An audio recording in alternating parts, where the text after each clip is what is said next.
मुख्यमंत्री सम्राट चौधरी ने पहली बार राज्य भर के डीएम और एसपी के साथ बड़ी बैठक की है। बैठक में मुख्य सचिव, सभी विभागों के अपर मुख्य सचिव और डीजीपी से लेकर एडीजी रैंक तक के अधिकारी मौजूद रहे। सीएम सम्राट चौधरी ने अधिकारियों को बाहर से आने वाले उद्योगपतियों को हर तरह की सुविधा सुनिश्चित करने का निर्देश दिया। सीएम ने पुलिस को जांच में तेजी लाने और सजा की रफ्तार बढ़ाने के निर्देश के साथ साथ कहा है कि 13वीं से पहले अपराधी की फोटो पर माला चढ़ा दें।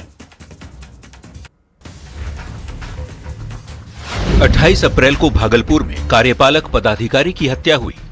24 घंटे से भी कम समय में मुख्य आरोपी रामधन यादव को पुलिस ने एनकाउंटर में ढेर कर दिया।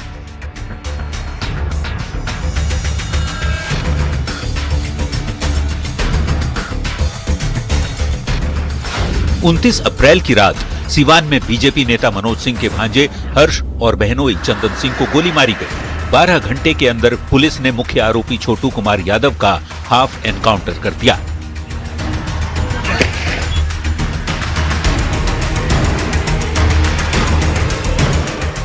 लगातार हो रहे एनकाउंटर ये बताने के लिए काफी है कि सरकार ने बिहार पुलिस को अपराधियों को उसी भाषा में जवाब देने का निर्देश दिया है। इसकी तस्दीक तब हुई जब मुख्यमंत्री सम्राट चौधरी ने पहली बार राज्य भर के डीएम और एसपी के साथ गुरुवार को बड़ी बैठक की। सम्राट चौधरी ने लॉ एंड ऑर्डर के मुद्दे पर जिलों के एसपी को कई सख्त निर्देश दिए। उद्योगपतियों को सुरक्षा देने के साथ डायल 112 को और भी मजबूत करने और अपराधियों को हर हाल में जितनी जल्द हो सके उन्हें उनके अंजाम तक पहुंचाने का निर्देश दिया। सम्राट चौधरी ने बैठक में छोटी बच्चियों के साथ होने वाली घिनौनी वारदात को लेकर कहा है कि मृतकों की 13वीं से पहले अपराधियों की तस्वीर पर माला चढ़ा दी। पटना के अधिवेशन भवन में हुई इस मैराथन बैठक में राज्य भर के प्रशासनिक और पुलिस अफसर पहुंचे, जहां मुख्य सचिव, सभी विभागों के अपर मुख्य सचिव और डीजीपी से लेकर एडीजी रैंक तक के अधिकारी मौजूद थे। मुख्यमंत्री ने डीएम को जिलों में इंडस्ट्री हब बनाने का निर्देश दिया है। साथ ही बिहार के बाहर से आने वाले उद्योगपतियों को हर तरह की सुविधा मिले, ये भी सुनिश्चित करने को कहा है। इसके अलावा लोगों की समस्या सुनने और समय से उसका समाधान निकालने का निर्देश भी दिया है। मुख्यमंत्री सम्राट चौधरी ने अधिकारियों को सुबह 10 बजे से 2 बजे तक कार्यालय में बैठने, जन समस्याओं का तुरंत निदान करने और शिकायत करने वालों को तुरंत न्याय दिलाने का निर्देश भी दिया। यही नहीं, सीएम ने अधिकारियों से कहा कि 60 दिन बाद फिर मिलेंगे। मतलब साफ है, जो निर्देश है उसका असर जमीन पर दिखना चाहिए, नहीं तो 60 दिन बाद सरकार अपना असर दिखाएगी। सरकार ने अपराधियों को भी सीधा संदेश दिया है। संदेश ये कि या तो अपराध छोड़ दें या फिर बिहार छोड़ दें, नहीं तो दुनिया छोड़ना पड़ सकता है। न्यूज़ 18 के लिए पटना से आनंद अमृतराज के साथ ब्यूरो रिपोर्ट। तो मुख्यमंत्री सम्राट चौधरी ने साफ निर्देश दे दिए हैं और बिहार में सरकार की योजनाओं का पूरा लाभ लोगों को कैसे मिले, भ्रष्टाचार पर नकेल कैसे कसी जाए और पुलिस की जो कार्यशैली है उसे और कैसे बेहतर किया जाए, मतलब कैसे लोग और ज्यादा पुलिस पर भरोसा कर सकें। विकसित बिहार के विजन को कैसे जमीन पर बेहतर तरीके से उतारा जाए और लोगों के बीच पुलिस का भरोसा और गहरा हो, इसको लेकर सम्राट चौधरी ने पहली बार राज्य भर के डीएम और एसपी के साथ ये बड़ी बैठक की। सम्राट चौधरी ने इस बैठक में अधिकारियों को अहम निर्देश भी दिए। सीएम सम्राट का अफसरों को निर्देश क्या है वो समझिए। पंचायतों में महीनों के पहले और तीसरे मंगलवार को सहयोग शिविर लगाए जाएंगे। इसके साथ ही उन्होंने कहा है कि शिविर लगाकर लोगों की समस्याओं का समाधान किया जाए, वो भी 30 दिनों के भीतर। क्राइम, करप्शन और कम्युनिज्म से कोई समझौता नहीं होगा। विकास का लाभ अंतिम व्यक्ति तक पहुंचे, इसे सुनिश्चित किया जाए। सीएम सम्राट का फरमान है कि राज्य में कानून का राज कायम रखें। डीएम और एसपी योजनाओं को जमीन पर सही तरीके से लागू करें। डीएम और एसपी अपने कार्यालय में सुबह 10 से दिन में 1 बजे तक बैठें। इसके साथ ही सीएम सम्राट ने यह भी आदेश दिया है कि लोगों से मिलें, उनकी समस्याओं का समाधान करें। साथ ही साथ बच्चियों और महिलाओं की सुरक्षा को लेकर भी उन्होंने बड़ा एक संदेश जो है वो दिया है, जिसमें उन्होंने कहा कि बच्चियों और महिलाओं की सुरक्षा पर किसी तरह की कोताही बर्दाश्त नहीं की जाएगी। पुलिस दीदी के कॉन्सेप्ट को बेहतर ढंग से लागू करें, शराब बेचने वालों के खिलाफ सख्त कार्रवाई करें, जो कारोबार अवैध है उसे पूरी तरह ध्वस्त करें, लटकाने भटकाने की प्रवृत्ति नहीं रखें। इसके साथ ही सीएम सम्राट ने साफ तौर पर कहा कि ब्लॉक, अंचल एवं थाना का मुख्यमंत्री कार्यालय से रियल मॉनिटरिंग होगा। सभी जिलों में इंडस्ट्रियल कॉरिडोर बनाने पर तेजी से काम करें, मरीजों को रेफर करने की प्रवृत्ति खत्म करें, लोगों को इलाज करने की प्रवृत्ति विकसित करें। और बिहार में 51 दिनों से चली आ रही सीओ और राजस्व कर्मियों की हड़ताल स्थगित हो गई है। विभाग और संघ के बीच बैठक के बाद सरकार ने उनकी मांगों पर विचार करने का भरोसा दिलाया, जिसके बाद हड़ताल स्थगित करने का ऐलान किया गया है। बिहार में सीओ और राजस्व कर्मियों की 51 दिनों तक चल रही हड़ताल स्थगित हो गई।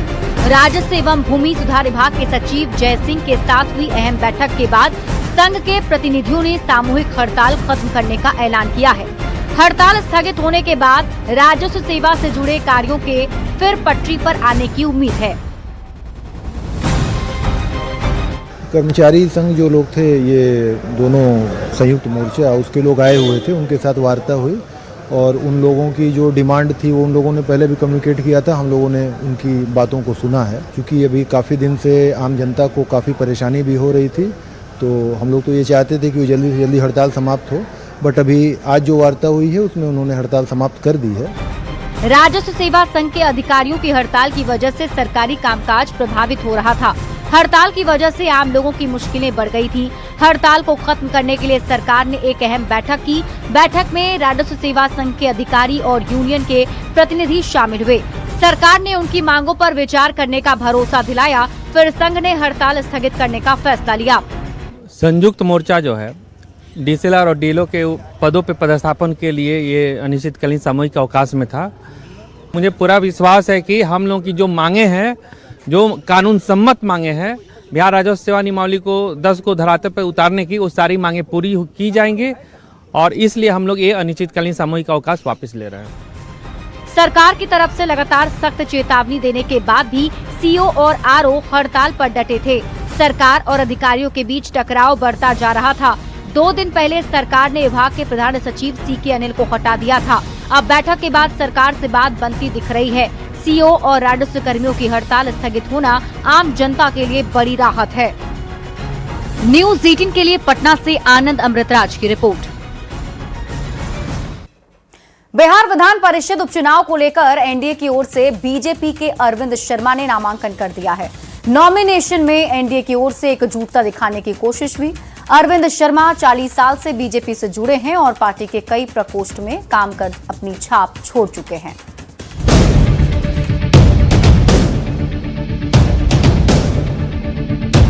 गले में माता रानी के आशीर्वाद वाली लाल रंग की चुन्नी डाले और विधानसभा गेट पर विक्ट्री साइन दिखाते ये हैं बीजेपी के नेता अरविंद शर्मा।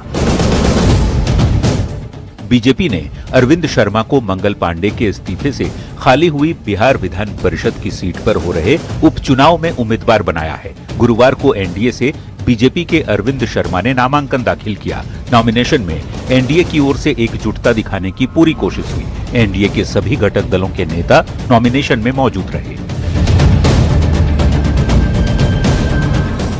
उनका नामांकन भी हुआ है और मुझे नहीं लगता कि राजद हिम्मत भी करेगा। इतना प्रचंड बहुमत एनडीए को है। अरविंद शर्मा 40 साल से बीजेपी से जुड़े हैं। लंबे समय से बिहार बीजेपी के प्रदेश कार्यालय प्रभारी की जिम्मेदारी संभाल रहे हैं और पार्टी के कई प्रकोष्ठ में काम कर अपनी छाप भी छोड़ चुके हैं। पार्टी के भीतर उन्हें एक समर्पित और शांत रणनीतिकार के रूप में जाना जाता है। मैं आभार व्यक्त करता हूं और जो भी मुझे जिम्मेवारी दिया गया है उसको मैं अच्छी तरह से पालन करूंगा। अरविंद शर्मा को टिकट देकर बीजेपी नेतृत्व ने ये संदेश देने की कोशिश की है कि पार्टी अपने जमीनी और समर्पित कार्यकर्ताओं का सम्मान करना जानती है। भारतीय जनता पार्टी की तरफ से उम्मीदवार बनाया गया इस विधान परिषद के चुनाव में यह हर एक भारतीय जनता पार्टी के कार्यकर्ताओं के लिए बहुत ही गर्व और गौरव का विषय है। बता दें कि बिहार विधान परिषद की 2 सीटों पर उपचुनाव की 12 मई को वोटिंग होगी। इसमें एक सीट मंगल पांडे की है तो दूसरी सीट भोजपुर बक्सर स्थानीय निकाय की है। मंगल पांडे की सीट पर बीजेपी से अरविंद शर्मा ने नॉमिनेशन किया तो भोजपुर बक्सर स्थानीय निकाय चुनाव के लिए जेडीयू के कन्हैया प्रसाद मैदान में है। एनडीए के नेता दोनों सीटों पर जीत का दावा कर रहे हैं। न्यूज 18 के लिए पटना से रवि एस नारायण, अमित कुमार और आनंद अमृतराज के साथ ब्यूरो रिपोर्ट। बढ़ते आगे, जेडीयू राष्ट्रीय कार्यकारी अध्यक्ष और राज्यसभा सांसद संजय झा नालंदा जिले से आने वाले जेडीयू विधायकों ने मुलाकात की और संगठन से जुड़े मुद्दों पर चर्चा की। वहीं सांसद संजय झा ने एक्स पर पोस्ट कर इसकी जानकारी दी। उन्होंने लिखा, मुलाकात के दौरान नालंदा जिला के विकास और संगठन जैसे मुद्दों पर विस्तार से चर्चा हुई है। बिहार में मौसम के बदले मिजाज ने भारी तबाही मचाई है। बीते कुछ घंटों में आई भीषण आंधी और आसमानी आफत ने राज्य के कई जिलों में मौत का तांडव खेला है। समस्तीपुर से लेकर दानापुर और मोतिहारी से लेकर सासाराम तक कुदरत के इस प्रलय ने कई घर उजाड़ दिए तो कहीं हंसते खेलते परिवारों की खुशियां छीन ली है। ये रिपोर्ट देखिए।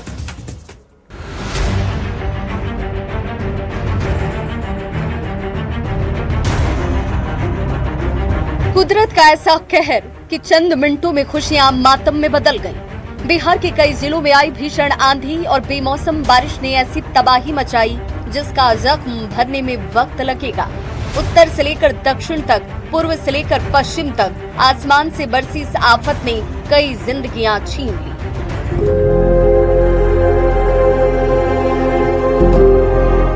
सबसे दर्दनाक खबर समस्तीपुर के दलसिंह सराय से आई, जहां घर में शादी समारोह का कार्यक्रम चल रहा था। एक दिन बाद घर से बारात जानी थी कि एक रात पहले अचानक आंधी आई। यहाँ एक घर पर ताड़ का विशाल पेड़ गिर गया। जिस घर में शहनाई बजने वाली थी वहाँ चीख पुकार मच गई। इस हादसे में एक शख्स की मौके पर ही मौत हो गई, जबकि 2 लोग गंभीर रूप से जख्मी हैं। शादी वाले घर में अब मातम पसरा है। ये घटना कल शाम में जो है सो तेज आंधी और बारिश हुई, जिसमें विश्वनाथ साहनी उर्फ घाटो साहनी की मृत्यु हो गई। घायल भी हुए कुछ लोग। इसमें 2 व्यक्ति घायल भी हैं।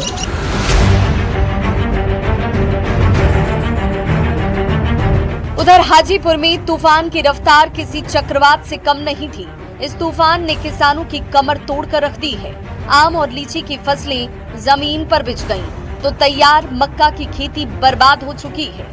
खून पसीने की कमाई मिट्टी में मिलते देख किसान अब सरकार से मुआवजे की गुहार लगा रहे हैं।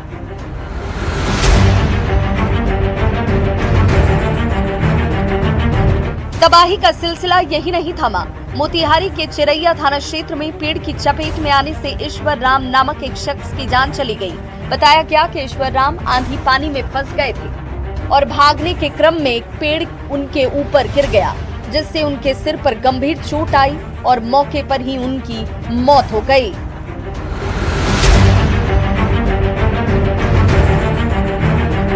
वहीं सासाराम में कैमूर की पहाड़ियों पर हुई मूसलाधार बारिश ने महादेव खोह के पास अचानक से उफान ला दिया, जिससे इलाके में अफरा तफरी का माहौल बन गया। बारिश के बाद गर्मी में सूखे पड़े पहाड़ी झरने में तेज गति से पानी आ गया और झरने का रौद्र रूप देखने को मिला। पूरा मंदिर परिसर जलमग्न हो गया। लोग कह रहे हैं ये विहंगम और विकराल रूप महादेव खोह का है।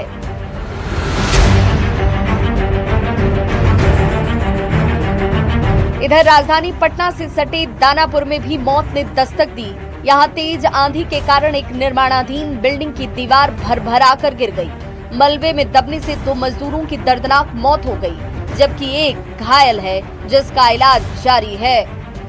मामला हुआ कि जब अंधर तूफान जब चला, भूकंप आया जब, तो उसी वक्त मंदिर में गोड़ लगने के लिए एक महिला जा रही थी, एक जेंट्स जा रहे थे, और एक होटल में पन्ना लाल में एक स्टाफ काम करता है। वो तीनों लोग, उसका पैर टूट गया है, सर फट गया है, वो घायल है, और एक लेडीज एक जेंट्स दोनों डेथ कर गए। ठीक है, ये जो बिल्डिंग बन रहा है 5 तला, इसी पर से दीवार जो है वो गिर के वो एथी हो गया। बिहार में आंधी और पानी का ये तांडव चेतावनी है कि मौसम का मिजाज अब जानलेवा होता जा रहा है।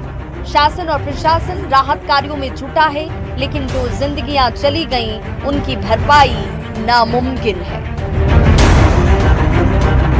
Bureau report, news 18।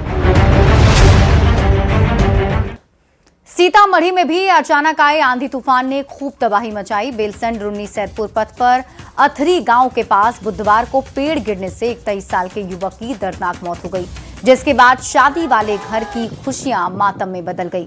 जानकारी के मुताबिक राहुल के घर में बहन की शादी की तैयारियां चल रही थी। बुधवार को घर में रस्म होनी थी, जिसके लिए सामान लाने राहुल बाइक से बाजार गया था। वहीं वापसी के दौरान अचानक तेज आंधी चलने लगी और सड़क किनारे का एक पेड़ टूटकर सीधे उसके सिर पर गिर गया। आनन फानन में घायल को पीएचसी लेकर जाया गया, जहां डॉक्टरों ने उसे मृत घोषित कर दिया।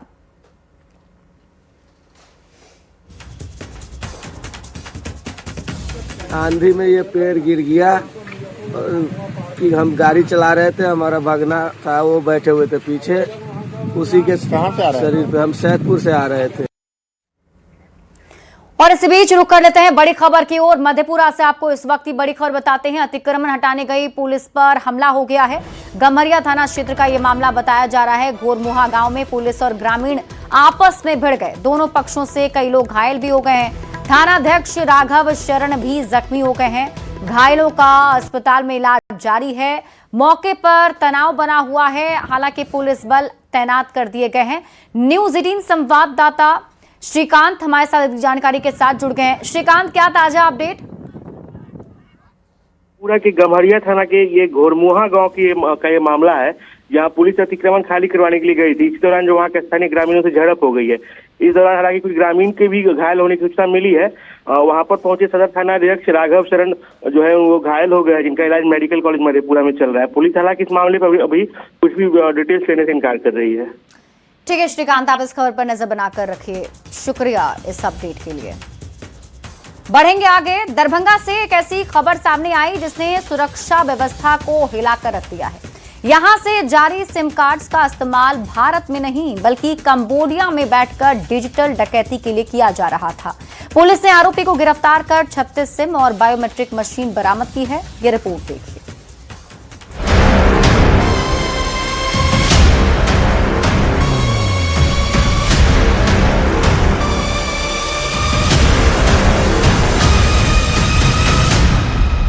क्या आपका नाम और आपकी आईडी किसी अंतर्राष्ट्रीय साइबर अपराध का हिस्सा बन रही? ये हम इसलिए पूछ रहे हैं क्योंकि दरभंगा में एक ऐसे रैकेट का भंडाफोड़ हुआ जिसने सुरक्षा एजेंसियों की नींद उड़ा दी। यहाँ के सिम कार्ड्स का इस्तेमाल देश के अंदर नहीं बल्कि 7 समंदर पार कंबोडिया में बैठकर ठगी के लिए किए जा रहे थे।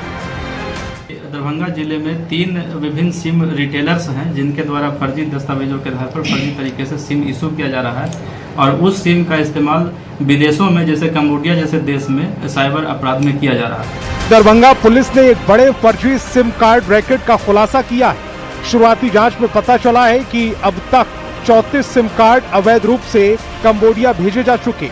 पुलिस ने इस मामले में एक मोबाइल रिटेलर को गिरफ्तार किया है, जो भोले भाले लोगों से दस्तावेजों का गलत इस्तेमाल कर सिम एक्टिवेट करवाता था। सिम एक्टिवेट के नाम पर बार बार फिंगरप्रिंट, एक व्यक्ति के नाम पर कई सिम निकाल लेता, इन सिम कार्ड्स को कंबोडिया भेजता, वहां से भारतीय नागरिकों को ही निशाना बनाते, करोड़ों की डिजिटल ठगी करने का पूरा प्लान।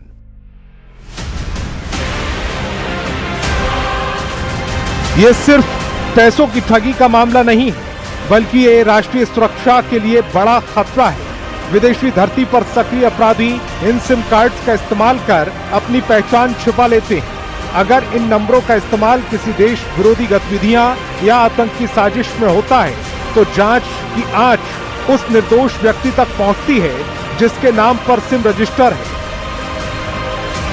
इस मामले में पहले से बहेड़ा थाना क्षेत्र के रोशन झा और घनश्यामपुर थाना क्षेत्र के अभिषेक कुमार को आरोपी बनाया गया था। पुलिस रोशन झा को पहले ही गिरफ्तार कर जेल भेज चुकी है, जबकि अभिषेक कुमार अब भी फरार है।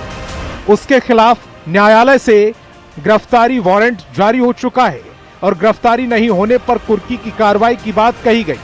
अब सवाल है कि क्या बिहार से फर्जी सिम की अंतर्राष्ट्रीय साजिश चल रही है?